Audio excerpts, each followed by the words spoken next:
trabajo en el edificio T, una disculpa por llegar, pensábamos que era el edificio T, gracias, donde se iba a presentar la ponencia. Y la segunda, pues les quiero agradecer mucho la invitación para estar en Historia Expone.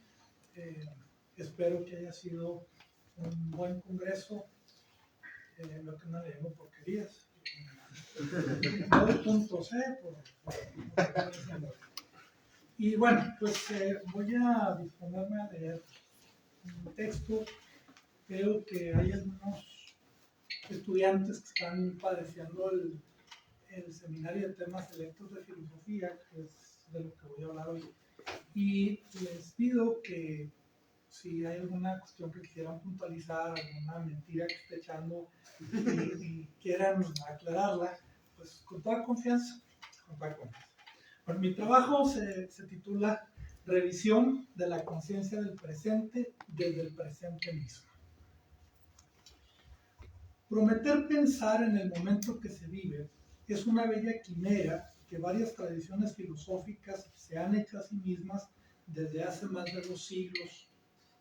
Entre gremios y escuelas vemos cómo una y otra vez se repite, generación tras generación, la lucha entre buscar la validación del pensamiento actual, anclándolo en ideas construidas en lugares y tiempos remotos y, a la vez, el anhelo enfermizo de permanecer vigente sin importar lo que haya que hacer para estar dentro de las prioridades de la sociedad y del presupuesto.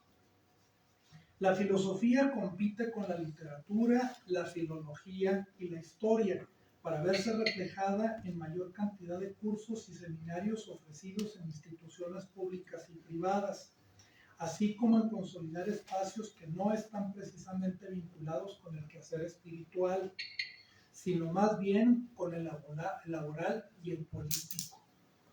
No pretendo definir a la filosofía en términos de una disciplina sublime y limpia de cualquier interés mundanal, algo etéreo, ¿no? La filosofía es para muchos de nosotros una manera de ganarnos la vida. Precisamente por eso creo que debe dársele un trato más digno.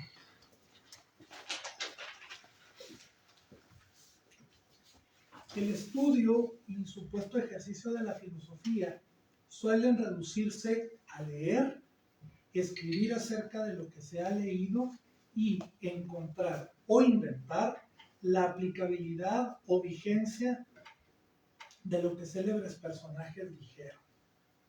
Las circunstancias que estamos viviendo en el mundo nos impiden aburrirnos, exigen mucho de nosotros, entre otras cosas, a pensar mientras vivimos sin refugiarnos en la meditación para evadir el entorno hostil donde habitamos. Cada año ofrezco un curso de temas selectos de filosofía e historia. Su contenido ha sido muy variado, desde la revisión de textos de Kant y Herder en alemán, el estudio de autores mexicanos, algunos de ellos. En algún semestre nos concentramos en estudiar literatura y filosofía del norte del país, hasta la profanación de la extensa ciudad de Dios de San Agustín. En todos ellos, la formulita se repite una y otra vez.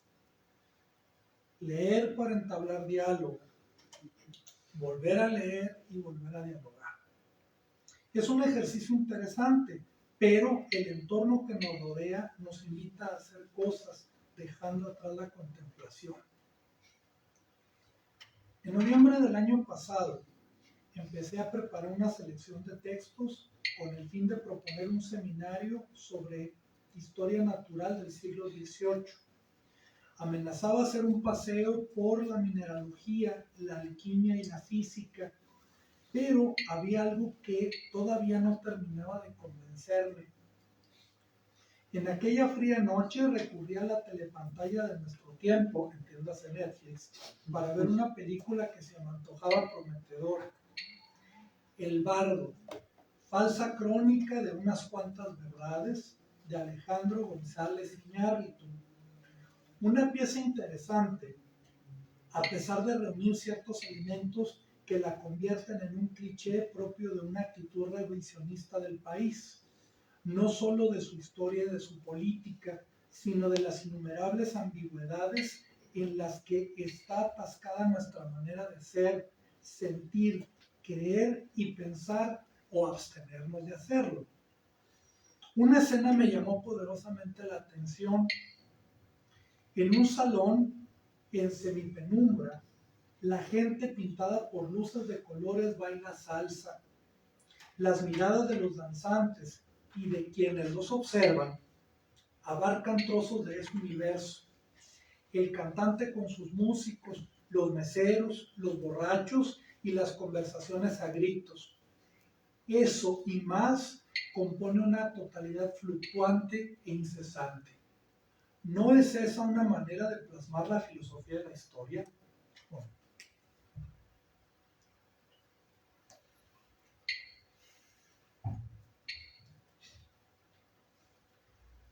La teoría estética estudia estructuras y juegos de las obras, como las obras de arte, los sistemas políticos racionales,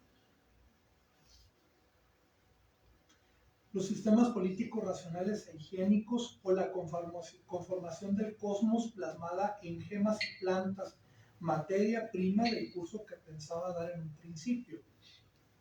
Sin embargo, el movimiento espontáneo da forma a las civilizaciones y sus destinos.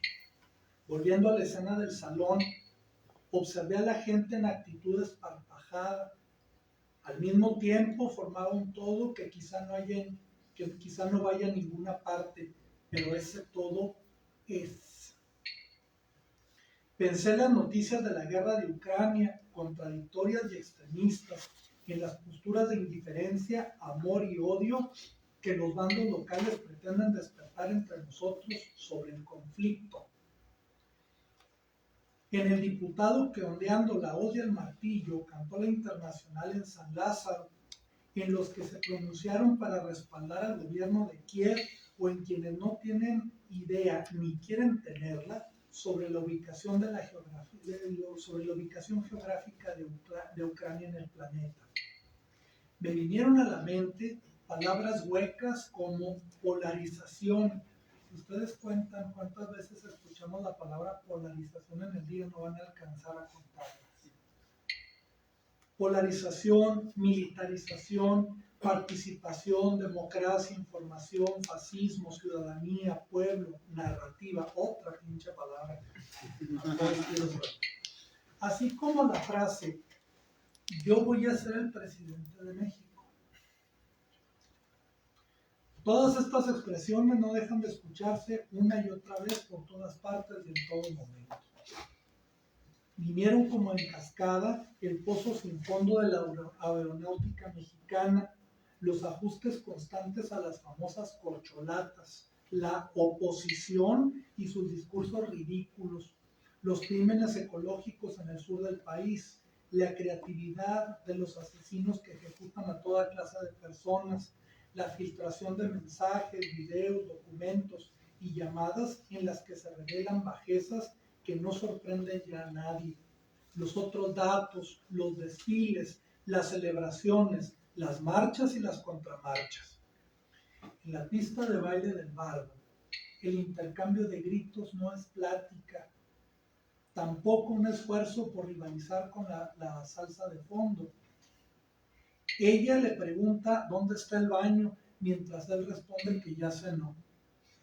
Esta composición me llevó a pensar en proponer un curso desprovisto de los inagotables antecedentes que mis estudiantes reciben con resignación.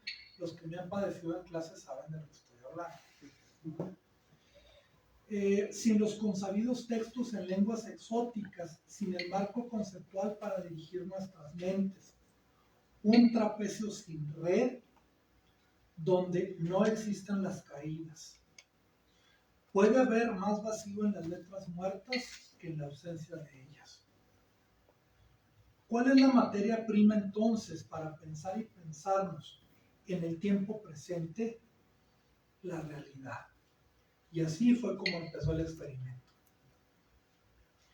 Sin internarnos en una discusión que podría ser infinita, en nuestro curso partimos de una noción vivencial de lo que es la realidad.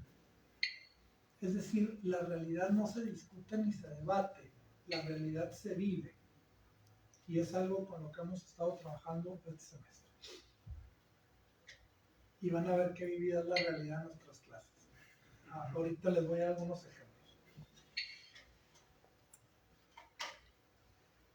Ese ambiente que consideramos dado y en cierta medida predecible, la realidad es el punto de origen de la sensación colectiva del tiempo, compuesta de una memoria corta y de diversas notas históricas en la que es encuadrado el concepto de país que tenemos. La realidad es también la fuente de la que emana nuestra lengua franca, capaz de plasmar ámbitos irrepetibles del México de los últimos 15 años.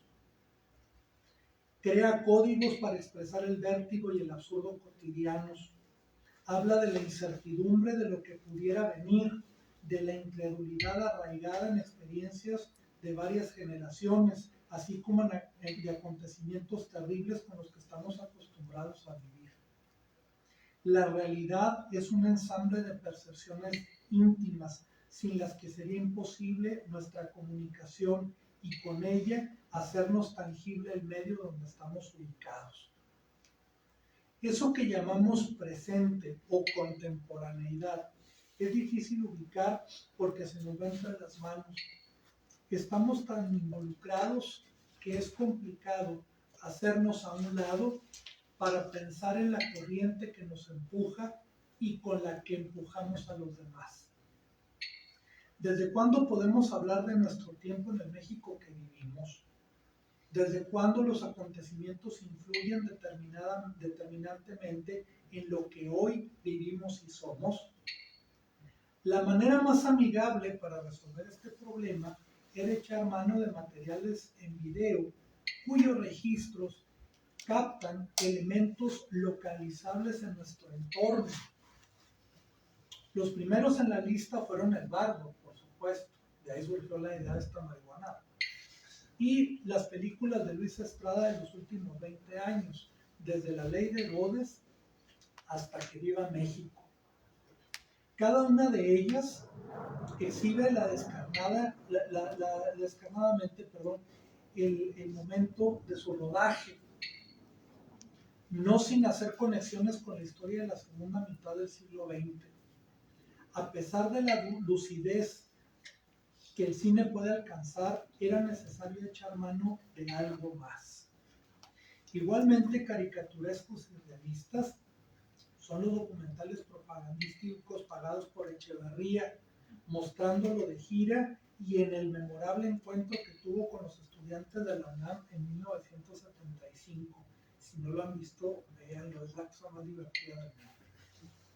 Donde además de dejarnos ver su cínico autoritarismo, se mantiene de una sola pieza, a pesar de ser increpado por la inmensa mayoría de los jóvenes del coro fácil, así les decía.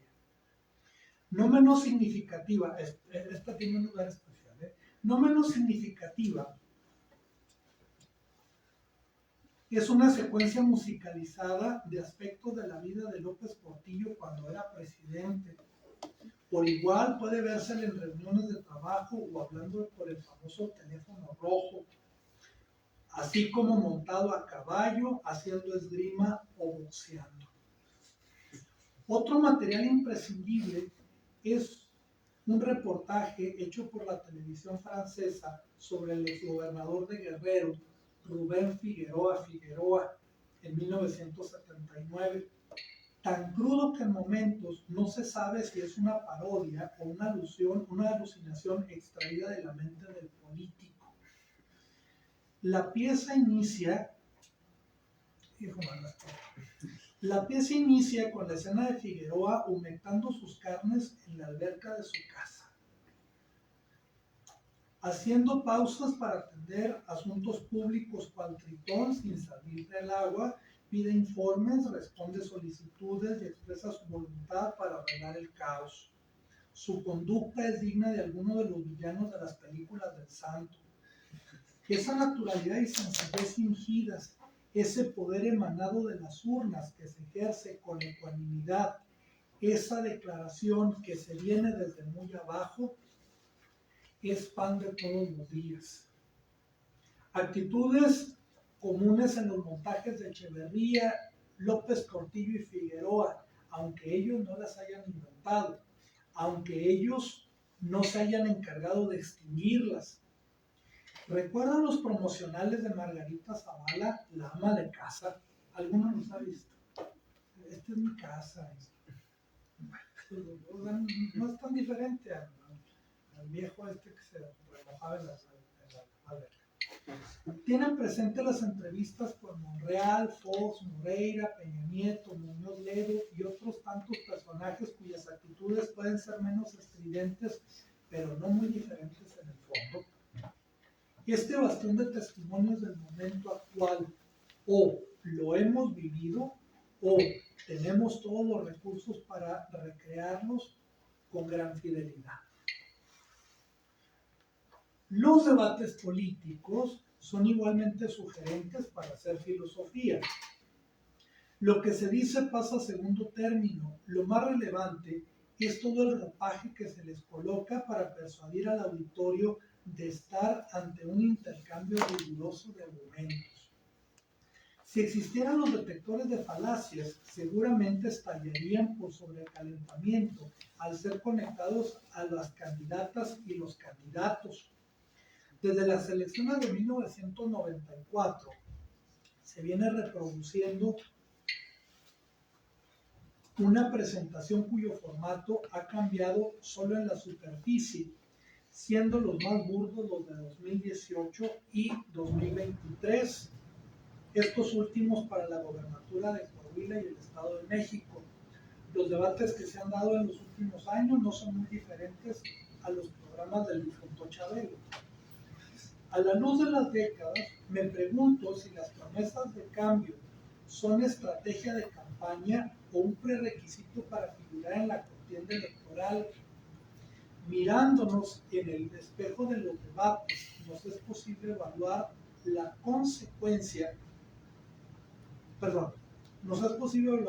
conciencia que hemos tenido de nuestros presentes en el último tercio de siglo. En las diferentes emisiones se colocan los consabidos hechos históricos, conmovedores e intolerables.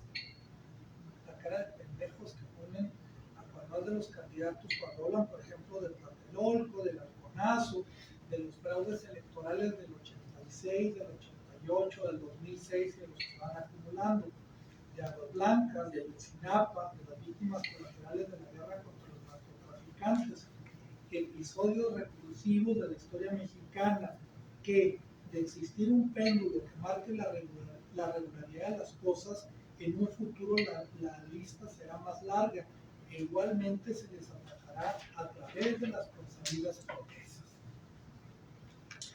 Estamos ante un tema de carácter antropológico, ante las leyes cósmicas de la historia de México o ante la indiferencia del electorado. ¿Hay ganadores en los debates? ¿El pueblo de México gana en las elecciones? ¿Quién levanta el brazo del campeón?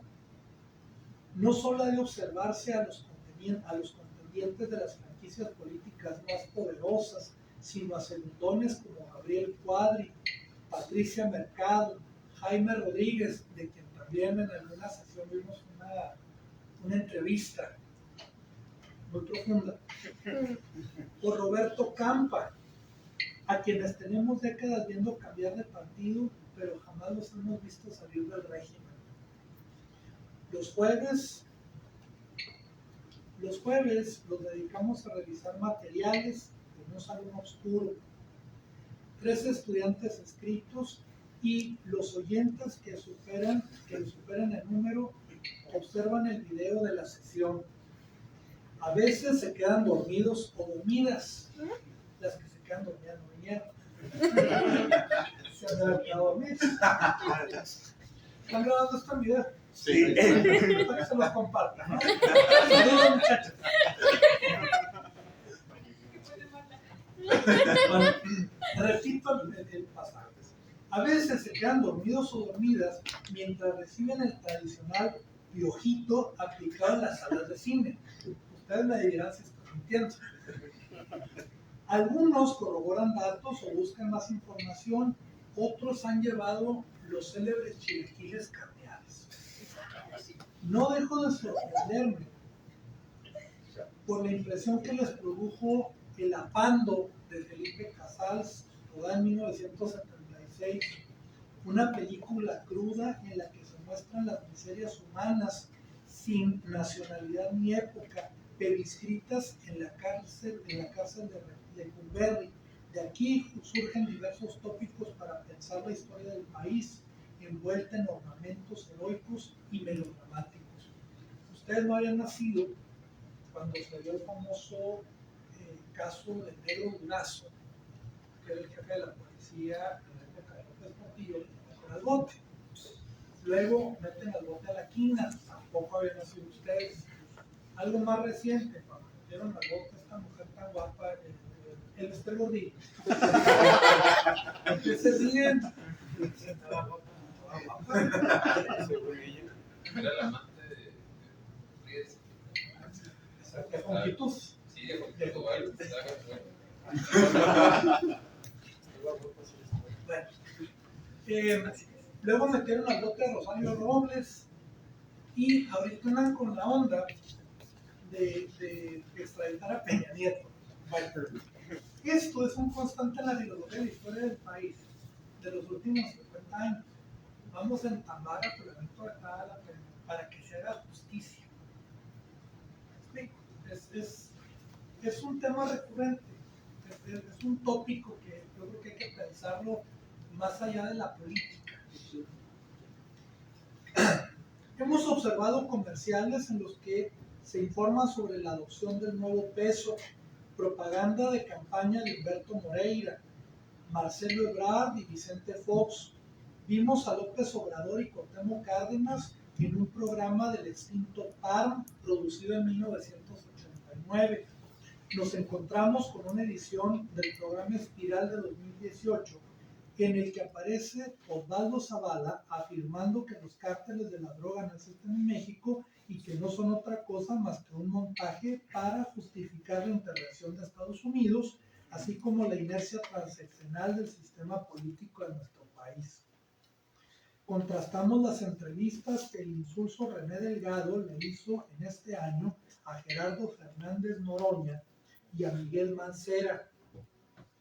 A la audiencia le resultaron igualmente cómicas, grotescas y aburridas las intervenciones de los candidatos, precandidatos. Bien. Pudimos revisar la conversación que Ricardo Rocha sostuvo con Diego Fernández de Ceballos en 1994, justo después de las elecciones presidenciales. Ha sido revelador dialogar con quienes no habían nacido en ese momento. Para ellos, Rocha y Fernández de Ceballos abrazan otro discurso diferente al de entonces y parecería que son otras personas. Quienes vivimos en esos años, ¿tenemos conciencia de esos acontecimientos? Insisto, en México tenemos una entrevista, si se puede llevar, con Rafael Acosta, alias Juanito. Un sujeto que no podemos perder de vista, no por su relevancia política, sino por constituir una evidencia incontrovertible de lo que ha sido el sistema político en nuestro país. Un bufón cuyos servicios son requeridos de cuando en cuando, justo en el momento cuando escasea el pan y hace falta más el circo. ¿Cuántos Juanitos han existido en la historia de los últimos 50 años? A grandes rasgos, estas son las líneas de un curso experimental que pretende exhortar a pensar en una lógica diferente de las circunstancias. Considero que a la filosofía, cualquiera que sea su especialidad, pero en especial a la filosofía de la historia, no se le puede mantener en la esterilidad. Puedo contarles maravillas del curso, sin embargo, quienes tienen la última palabra son los participantes. Muchas gracias.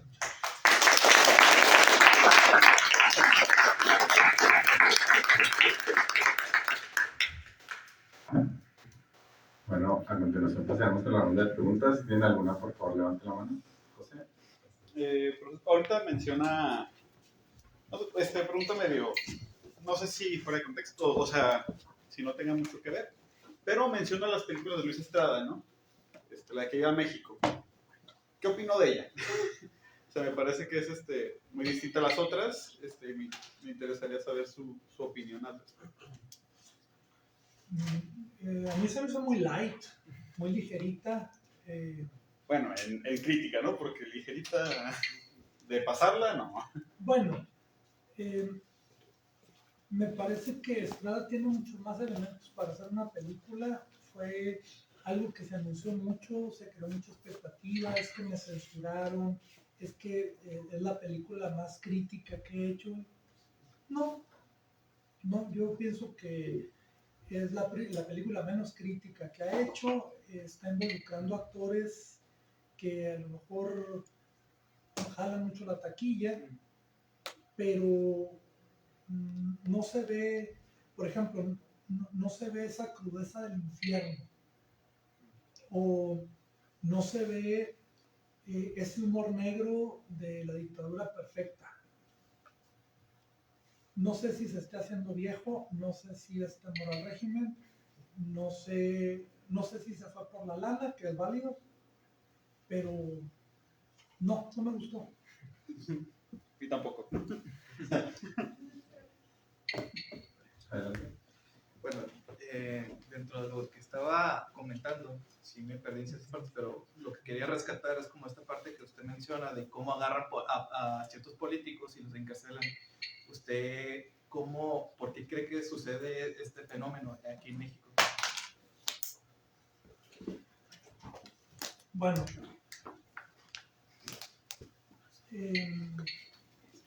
pasan cosas muy terribles en México. Sí. Es decir, hay injusticias fuertes. ¿Por qué no existe la cultura de la denuncia? Enfréntense como denunciantes a un ministerio público y luego me cuentan. ¿Sí? El tema de las elecciones. Hay fraudes. Es decir, lo anormal sería que no hubiera fraudes. Entonces, hay esta desazón en los mexicanos. Si no es por el sistema de salud, es por el sistema judicial, es por el sistema educativo, es por Hacienda, es o sea, donde le pongan la mano. Entonces, encarcelar a los políticos es una suerte de válvula de escape. Es decir, ven, este señor era gobernador, este señor era secretario de Estado, y van a la cárcel. La pregunta es si realmente van a la cárcel. Se dice que el exgobernador de Chihuahua está en la cárcel, César Duarte. Es decir, ¿cómo lo tienen en la cárcel? O no sé si... A ver, ¿quién está auditando todo esto? Pues es que sí debe haber una élite como tal, ¿no? Lo que menciona de la señora guapa de ahorita, ¿no? O sea, cómo estaba en la cárcel. Exacto. Pero también esto no necesariamente va a terminar, incluso si los carcelaran a todos, no necesariamente terminaría con muchas de las prácticas de las élites. Vemos casos como el Perú, donde seguido hacen eso de encarcelar a los presidentes y solamente incrementan las tensiones políticas. Adelante. Bueno, y voy por un lado distinto yo que mis compañeros, acerca de esta aproximación a la filosofía de la historia. Nos plantean un inicio muy distinto a lo que estamos acostumbrados. Hay un meme, un chiste, ¿no? En carreras de humanidades, en especial de historia, ¿no? Que dices que no vas a tener matemáticas y por eso ya entraste a eso, pero tienes 20 lecturas a la semana, ¿no? Entonces, esta alternativa casi, bueno, muy experimental, ¿no? Que es un laboratorio de reflexión, un poquito más, bueno, nace eso, me imagino, tratando de escapar un poquito de ya lo acostumbrado no, pues lees esto, me dices qué pasa, qué opinas, qué rescates, etcétera. Me imagino que un poquito buscando escapar de eso, pero ¿cómo más hay otros factores? ¿Por qué esta metodología o esta aproximación o es más que algo metodológico, algo completamente un poquito más escapando de cualquier rutina o institucionalidad? ¿Cómo es este proceso, este nuevo acercamiento? Bueno, yo creo que no es nuevo. Hacer filosofía de lo que está pasando no es nuevo. Lo que pasa es que no hacemos filosofía. No hay problema. Voy a responder a su pregunta desde varias perspectivas. La primera es, la especialidad que yo tengo es historia de la filosofía. Entonces, y filosofía antigua.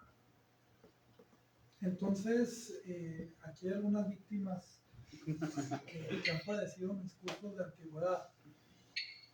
Entonces, estarse chutando, por ejemplo, ahorita nos estamos chutando Heródoto. Un párrafo de este tamaño, no me dejarán mentir, ¿cuántas clases llevamos? Nomás porque se quedan pinche párrafos, ¿no? Cuando nos ponemos a estudiar Ibn Khaldun, por ejemplo, si han leído Ibn Khaldun, la introducción a la historia universal es una chingadera de este tamaño, que vemos unas partecitas, porque hay que comentar muchas cosas. Bueno, está muy bien, es divertidísimo comentar esto, estar viendo terminajos raros en árabe, en griego y en bonitos en jeroglíficos, está toda madre, ¿no? En alemán, está muy bien, pero fuera de todo esto está la realidad.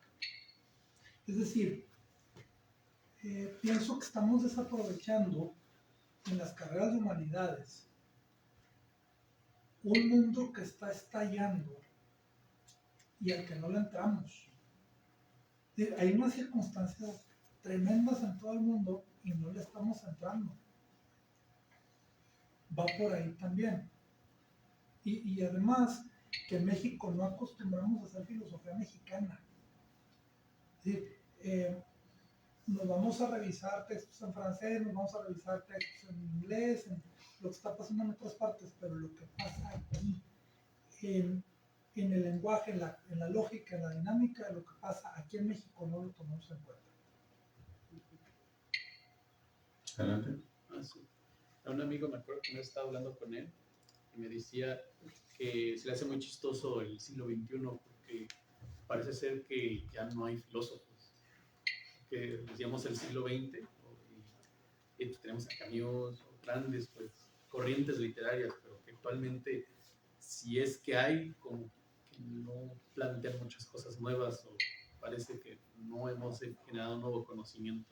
Y se me hace muy interesante porque la academia, no sé en filosofía, pero por lo menos en historia sí estamos como muy entre que queremos hacer algo pero nos cerramos al mismo mundo y terminan haciendo puras, ¿cómo le llaman? Puros gabinetes de antiquerías, ¿no?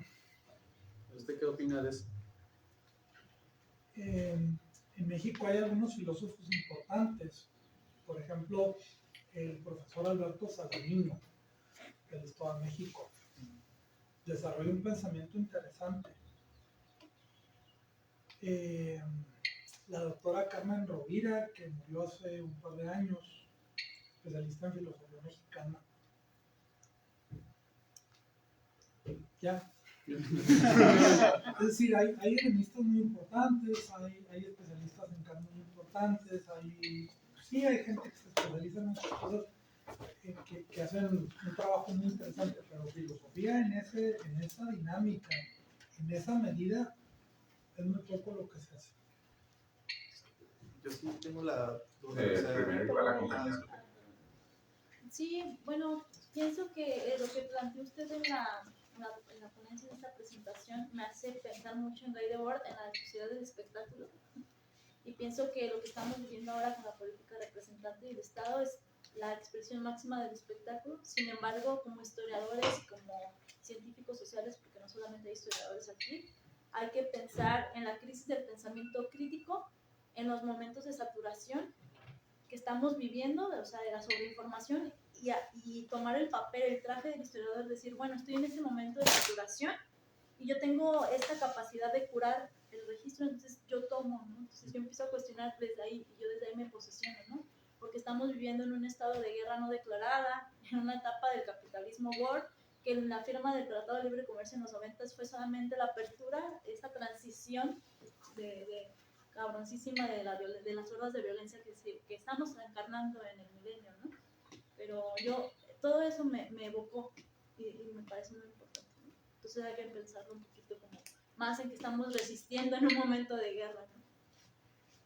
En los salones donde llevamos clase, se ve el puente, se ve Estados Unidos.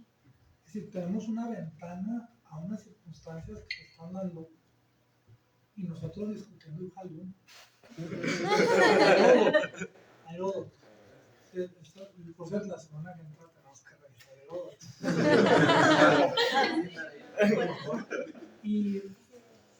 Y nosotros, entradazos con Heródoto y cómo es que explica las nacientes del río Nilo, mientras tenemos a un grupo de venezolanos que están intentando cruzar y toda una serie de circunstancias que hay respecto de la migración en México y América Latina y Estados Unidos, y bueno, nos pasa de largo.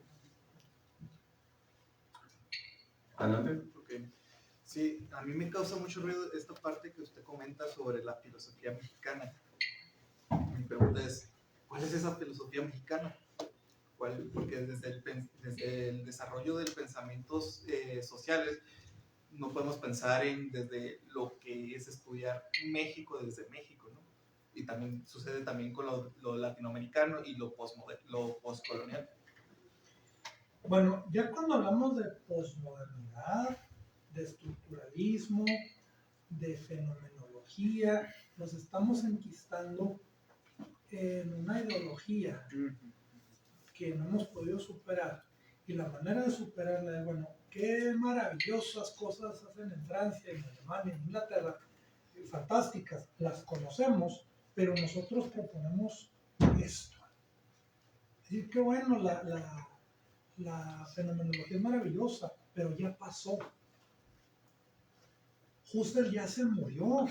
Sí, Heidegger también ya se murió, está en el Valhalla, con Goering y toda esta gente, ¿no? Ya pasó. Ahora, ¿qué nos toca hacer a nosotros? ¿Qué hay de filosofía mexicana? Por ejemplo, hay un texto de Alberto Saladino que me llama poderosamente la atención y plantea dos elementos de la antropología del indígena. Y dice, a ver, ¿cuál es la primera nota que el indio elabora como parte de su identidad? Es decir, si ustedes le preguntan a un indígena, que es una tesis de licenciatura que él escribió en el 74, me parece. Si ustedes le preguntan al indio cuál es la nota que lo define identitariamente, lo primero que va a decir es la pobreza. Ay, bueno. O sea, sin andar con esas mamadas de los pueblos originarios y que, o sea, no les vamos a conceder. Digo mamadas porque los explotamos, les quitamos territorio, hacemos con ellos lo que nos da la gana. Los políticos van y se ponen estos sombreros de tiritas y sí, somos nosotros muy conscientes y estamos muy preocupados de estos pueblos, pero en realidad no son nada.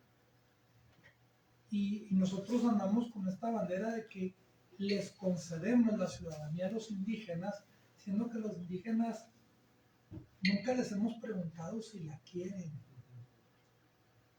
Entonces, Saladino me parece que pone un punto que es sumamente importante.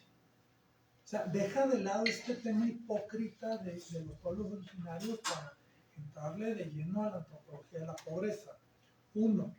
Y 2, dice, bueno, se ha hecho mucha antropología del mexicano, que finalmente la antropología del mexicano se hace desde el centro.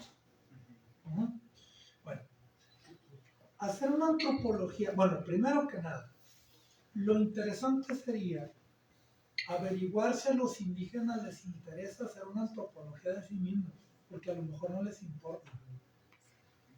¿No?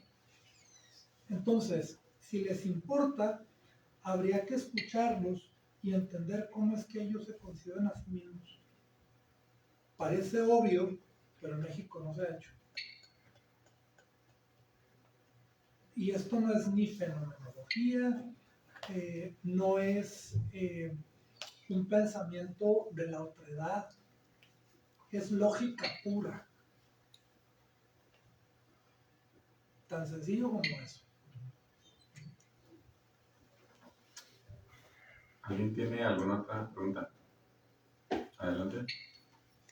¿Qué opina de estos paradigmas filosóficos o epistemológicos como las epistemologías del sur? Yo no las tengo en buen puerto, pero no sé qué opina usted. Es que ya cuando le ponemos este apellido del sur, es epistemología. Es decir, quienes no hablamos inglés como lengua materna, o alemán o francés, también pensamos. Lo que pasa es que todavía no nos la creemos nosotros. ¿Sí me explico? O sea, no. Sí, los europeos y los gringos tienen el ego muy subido, pero nosotros también contribuimos a ello.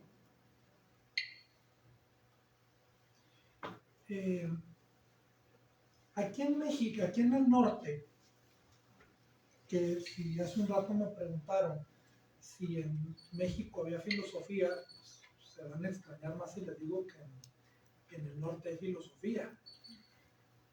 Es muy poco lo que se hace aquí, entiéndase Agustín Basabe del Valle, en Monterrey, entiéndase Rolando Picos Bobbio en Monterrey, que hace una historia de la filosofía en Nuevo León. Y aquí en el estado de Chihuahua, Fuentes Mares, quien plantea una antropología del norteño que quizá no nos guste mucho ni nos agrade, pero pienso que tiene mucha razón. ¿Quién es el norteño? Pues el parco. Es un tipo que no tiene mucha imaginación. Entonces, si aquí en México nosotros no podemos disolver el centralismo filosófico, pues menos vamos a hablar de una filosofía latinoamericana, ¿no? Entonces, yo pienso que tenemos que creernos a nosotros mismos, uno, y dos, dejar de sentirnos víctimas. Ya estuvo.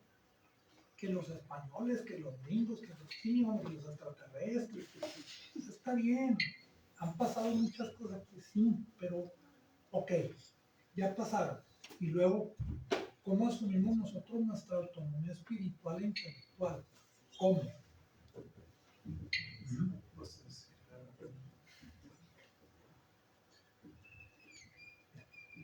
Desafortunadamente se nos ha acabado el tiempo.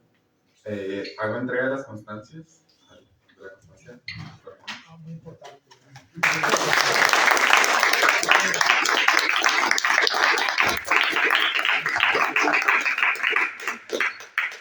Y agradecerles a todos por su participación y por asistir a este congreso de Historia Expone. Muchas gracias.